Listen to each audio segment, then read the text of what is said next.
Shut up and sit down.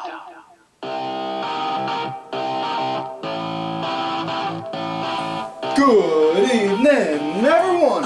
Welcome back once again to Vicious Rants, and of course I am your host, Mr. Main Event himself, the often imitated, never duplicated, Suicide Tim Vicious, and we're gonna go raw as we was in Omaha, Nebraska. Now,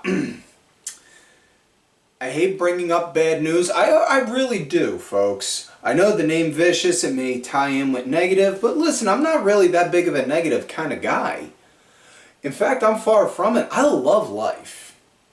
But I do have to address some negative news that did happen over the course of the weekend. Friday night, they did it. WWE did a post-WrestleMania purge where multiple wrestlers either were fired or have been informed that their contracts are no longer or their contracts aren't renewed. Most notable names, Dakota Kai, Cora Jade, Jakara Jackson, easy for me to say, Shotzi, Shinsuke Nakamura, which that was a huge shock to me, Braun Strowman, Riley Osborne, Big Body Javi, K2, Caden Carter, Katana Chance, and it sucks. It always sucks when you hear that somebody lost their job. You know? But I look at it in a weird kind of way. In the sense of, to quote Paul Heyman, when there is chaos, there is opportunity.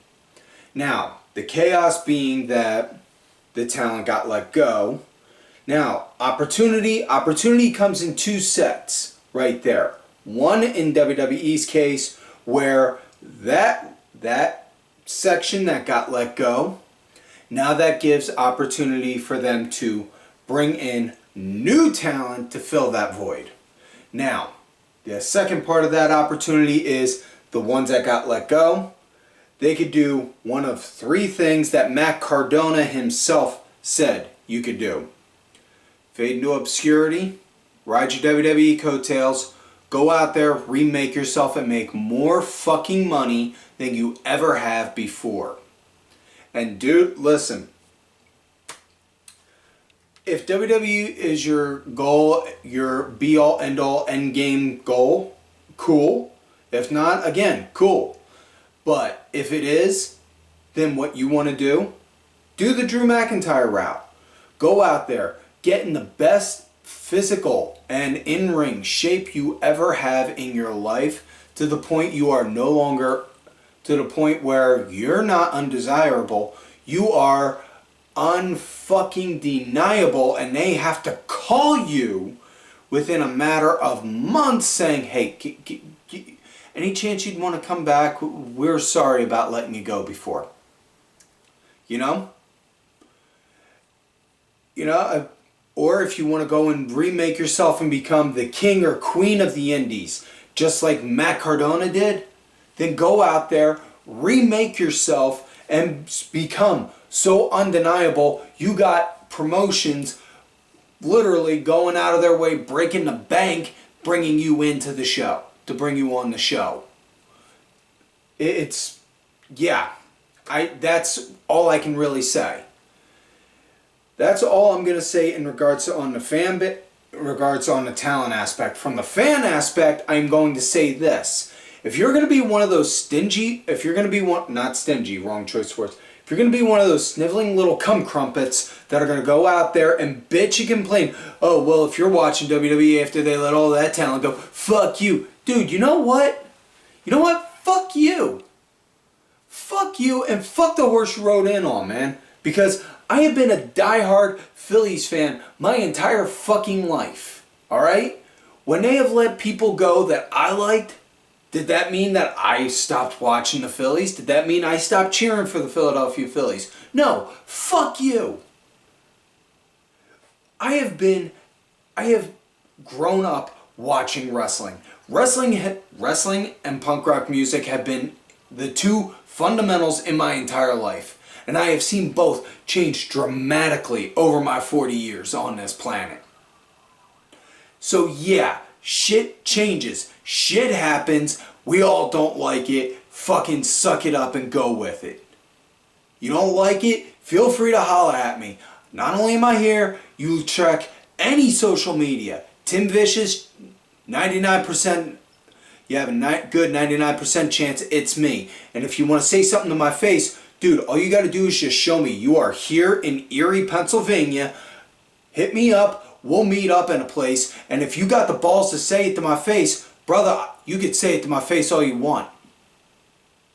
It's that fucking simple. Otherwise, just like the song says, shut up and sit down.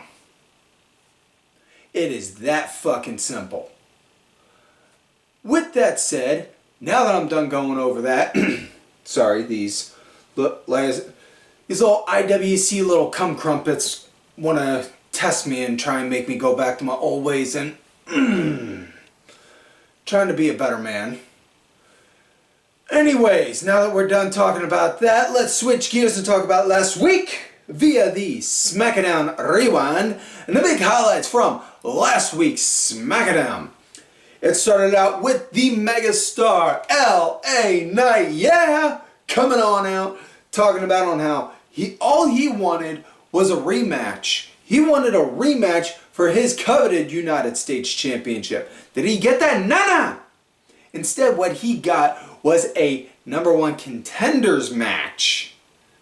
And it wound up getting all sorts of thrown out because a whole bunch of goofs wanted to go and stir the pot and ruin everything for him. So then Damian Priest came out like, bro, listen, bro. Bro, it was nothing personal, man. Drew McIntyre wanted to keep running his mouth, so I had to go and take care of business, alright? It's nothing personal. Just wanted to throw that out there for you. Knight then, respectfully, it's nothing personal, right? Well, your nothing personal wound up costing me my championship shot. So why don't you do yourself a favor, get yourself on out of here before you're going to need some help. Because, again, it's nothing personal. Priest then, and then Priest and Knight squawk back and forth for a minute, and then to the point of, you know what? We're supposed to have a match later tonight. How about you say we get a referee and we have this little dance right now? Alright, yeah. So, first match was LA Knight versus Damian Priest. It ended in a DQ when Solo shows up out of nowhere and goes and wrecks shit. And then just as it's turning into a 2-on-1 on Solo, Jacob Fatu shows up, beats the living shit out of both of them. Then we fast forward to later into the show. You see Solo talking to Nick Aldis, talking about with that, and then Solo trying to spin it, saying, "Hey, listen. I understand you want to make a triple threat at Backlash with Jacob defending against Knight and Priest, but think about it, man. Drew McIntyre won that match by DQ, so if anything, Drew should be getting that match, not those two guys." And then Nick Aldis, you know what? You're right. Drew did win. So it's going to be a fatal 4-way now.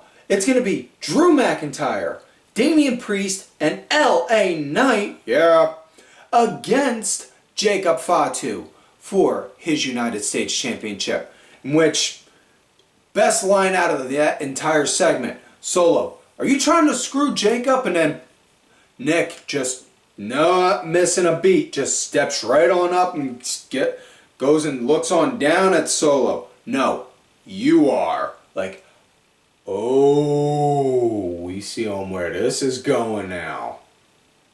Yeah, that's good shit right there. So, aside from that, Fraxium had a match against, yes boys, the two most tastiest snacks on SmackDown. Pretty deadly.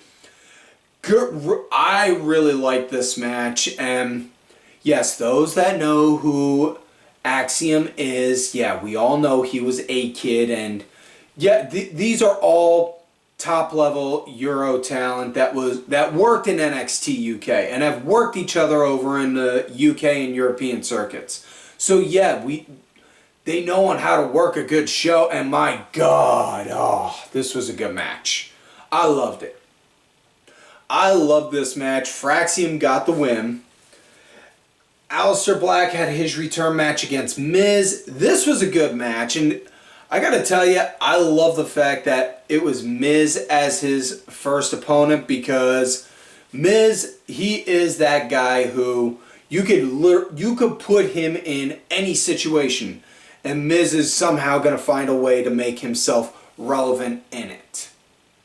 I mean, he wanted to go and complain. He didn't have nothing for WrestleMania. He's just doing this and this and this. And then he winds up becoming the first victim to the Devil's Own. So, yeah, great. Aleister Black got the win. No surprise. Black Mass. After that, he had a little bit of a stare down with Carmelo Hayes. Nice. Possible matchup down the line with Hayes and Black.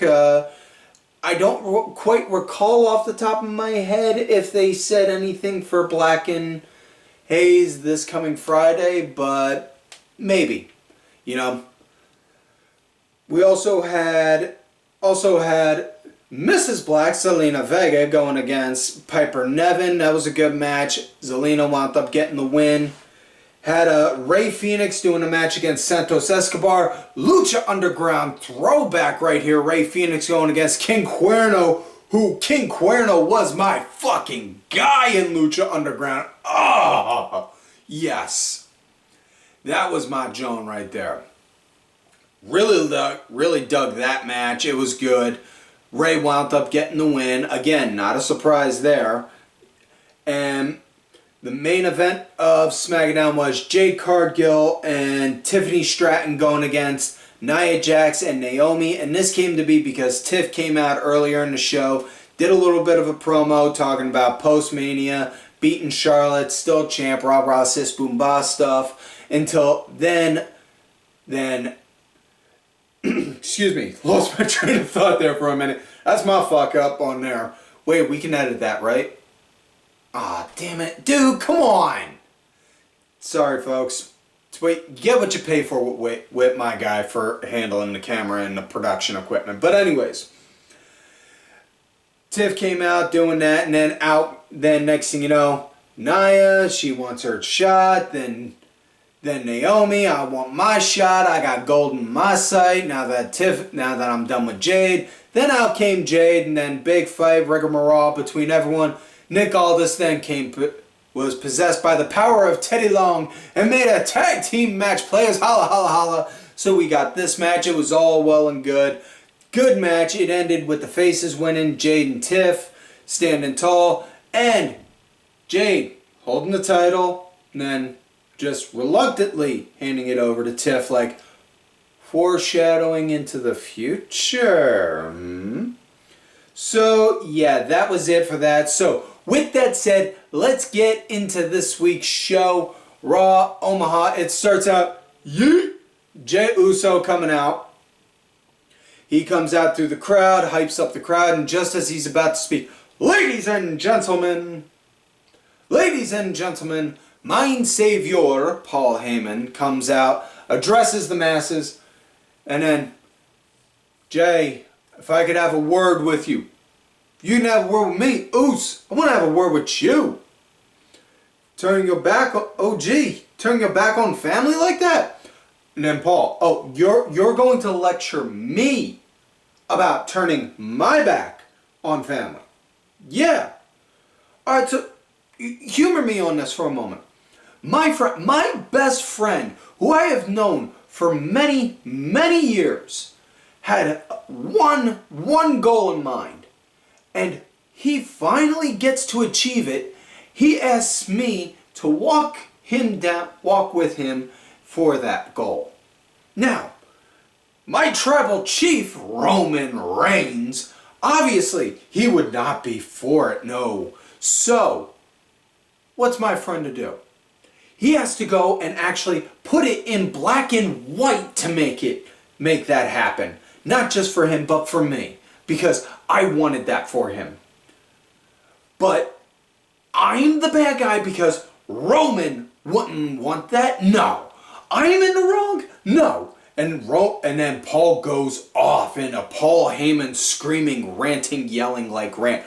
And folks, I wish I could do that right now, but listen, the neighbors surrounding the Vicious Studios here, not necessarily a big fan of my Paul Heyman impressions when I go off like that, because they tend to be up all night because when I do that. Either way, he goes off with, no, I'm not in the wrong. Roman was, screw him, screw you, screw that. I am innocent. I am freaking innocent. Screw all of you. And so, yeah, then it goes off like that for a bit. But Jay, that's not why I'm down here. What I am down here for is to talk to you, Jey Uso, about that right there. That World Heavyweight Championship. Because that right there, Jay, is power and control. And you are not ready to wield that kind of power and control. The man that is, though, is Seth Elizabeth Rollins. Because his middle name is not freaking, damn it. I will stand on that argument. But anyways, they go back and forth for a minute, and then Paul winds up saying to Jey, listen, Seth is issuing a challenge for you for the World Heavyweight Championship. You name the time and the place. It could be here, it could be there, it could be blah, blah, blah, blah, blah. And then Jey says, you know what? He wants this that badly. He can come at me tonight. So we're going to get the main event being Seth Rollins versus Jey Uso for the title later tonight. After that, you see Paul talking to Seth with a huge grin on his face like, I can't believe it. I can't believe he fell for it. And then Seth, you know, I don't want to say I told you so, but I told you so. So yeah, the whole master manipulator type deal. We'll get to that match in a moment, but for right now, let's get to the first match of the night. We got Zero Mero Penta going up against JD McDonagh, which, dude, I gotta tell you, I give mad respect to JD for coming back for the whole punctured lung. You work a match with a punctured lung, good God, dude, that's fucking balls on balls, right? So yeah. As far as the match went, real good, solid action. Penta, he was leading the pace, with JD controlling the match into the commercial break, with Penta picking up control post-commercial break, I should say. And really good match. It ended with Penta doing a Mexican Destroyer after Carlito and Finn wound up going and running interference, and the ref going to try and throw them out, and then Gable out of nowhere going and trying to run interference, which, on a side note, really cool to see Gable supporting the new WWE Speed Champion, El Grande Americano, wearing El Grande's shirt, which, again, El Grande, the new Speed Champion. Congratulations. The guy just signed with WWE not even an entire month ago and is already winning WWE gold, winning championship gold. Who else can say they've done that? None that I can think of off the top of my head. Oh, aside from Ego. Aside from Ethan Page. But either way, after then got all that interference, and then, yeah, Penta got the win doing the Mexican Destroyer. Next up, we had Austin Theory and a mystery going up against a mystery opponent. It was originally supposed to be Waller. You saw Waller talking to Pierce, and then blah, blah, blah, blah, blah, and then next thing you know, Theory comes over. Hey, Greyson, what's up, dude? Supposed to have a match. Like, listen, mate. I didn't feel like I was doing really good with you last week, so I wanted to do a solid for you, and I'm going to give you my match tonight. You are? Yeah, I'm being a good solid mate for you, man. Really. Oh, that's good of you, man. Thanks. Hey, who's the opponent? Yeah, well, let's just go on out there, okay? Yeah. All right. So out there, and then next thing you know, hear the music, and it's Jimmy! Sheamus is back. We ain't seen him in a minute. Sheamus is back, and oh my God, this was good.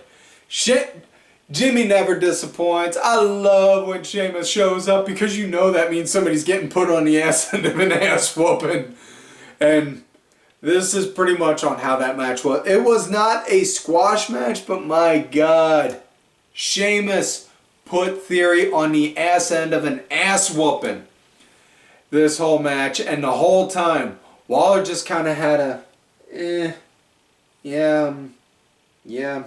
go, yay, kind of meh attitude the entire time, and I couldn't help but love it because of that.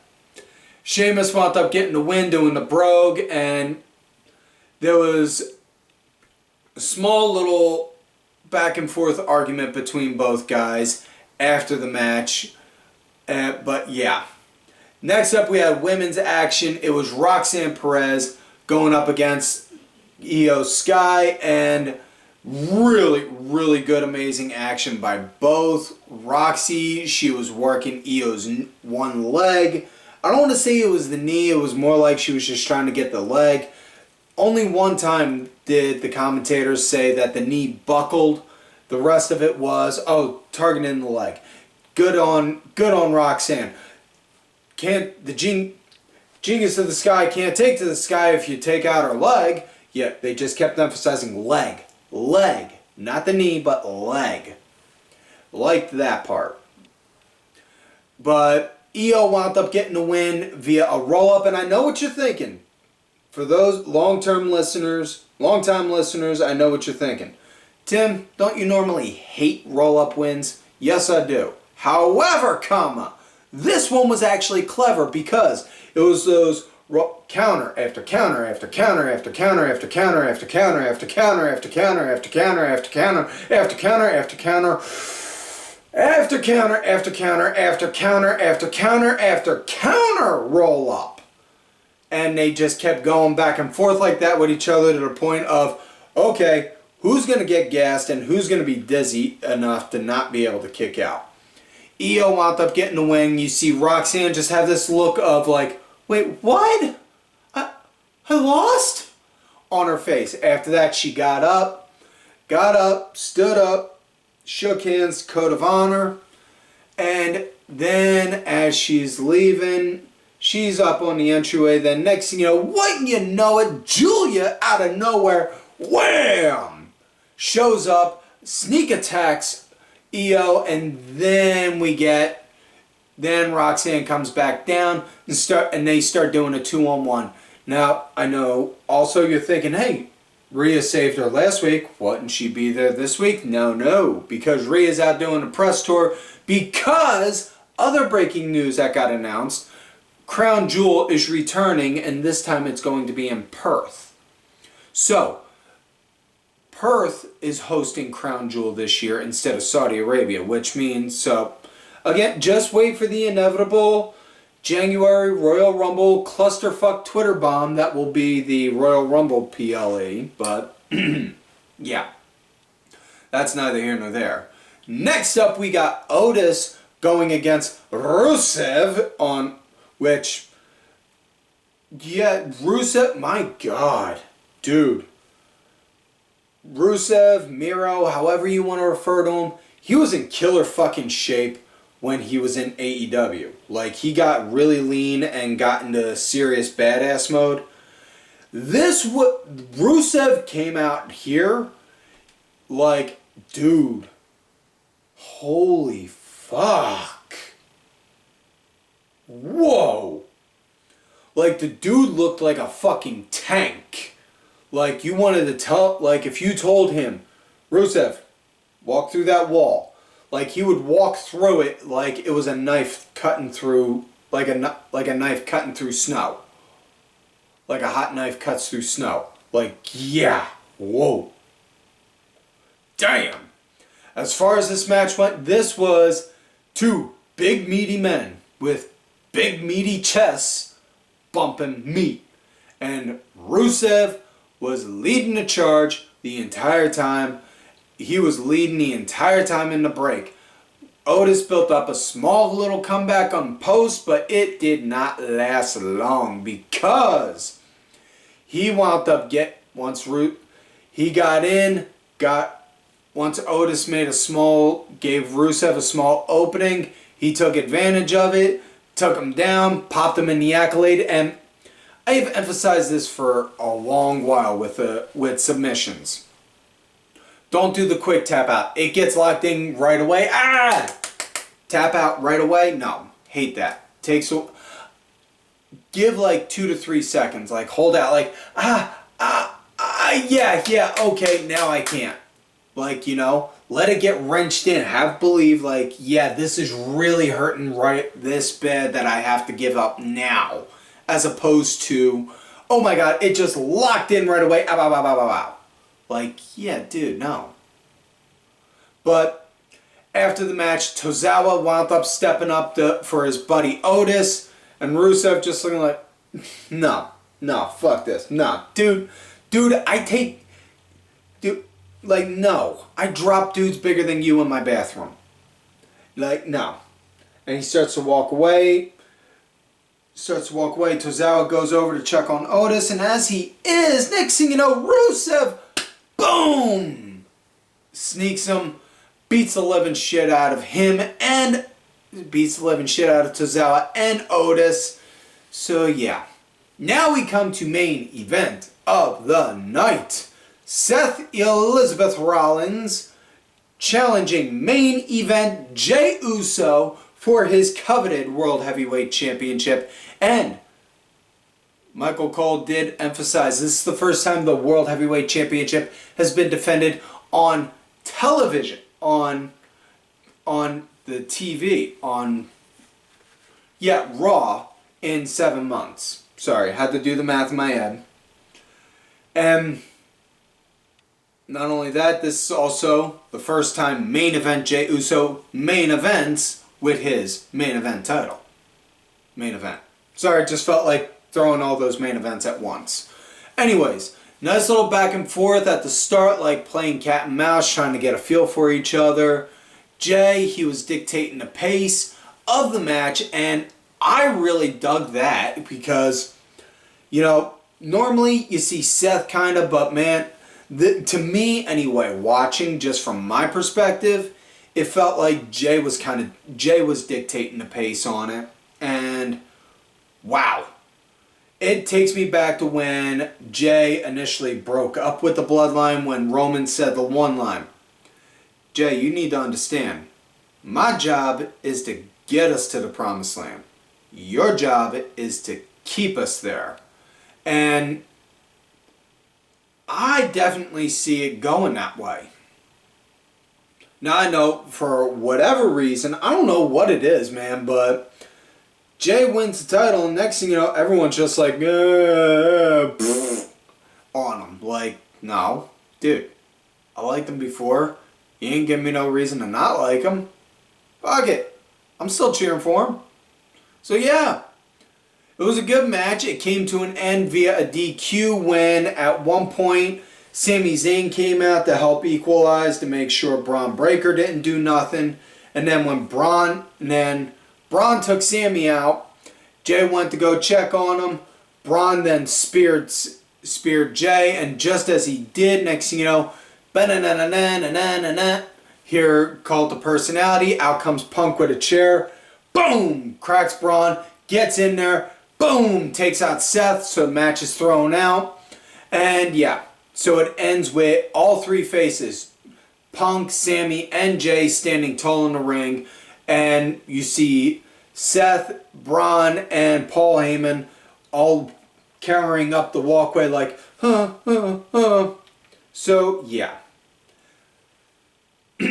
So, yeah, that is it, folks. And with that said, that is it for this week's show. So, like all normal, don't forget to like the video, subscribe to the channel. Look for me on the Twitter at Tim Vicious or wherever else on social media. Like I said, 99% of the time it's me. Also, check out the audio form if you're not watching this on video. Help build the audio platform. That is new. We are working on that. Thank you to contributors to the show. LFC Lingerie Fighting Championship, a little bit of wrestling, a little bit of MMA, a lot of attractive women, and a little bit of nothing. Don't forget to check out whatamaneuver.net for some vicious rants apparel like what I'm wearing. We got tanks like this, we got t-shirts, we got women's tees, we got long sleeves, toddler tees, and baby onesies. Perfect gift for somebody you love or hate, or a shirt to give to Goodwill so you can hold on to your stuff. Don't forget to follow these cool-ass cats right here on the Twitter as well. DSB_IV main event _net. Sergeant Curry Pants 3-Count Thursday, D-Drive 1986. And folks, Shut up and sit down. like I always tell y'all, you love me great, you hate me. Fuck yous.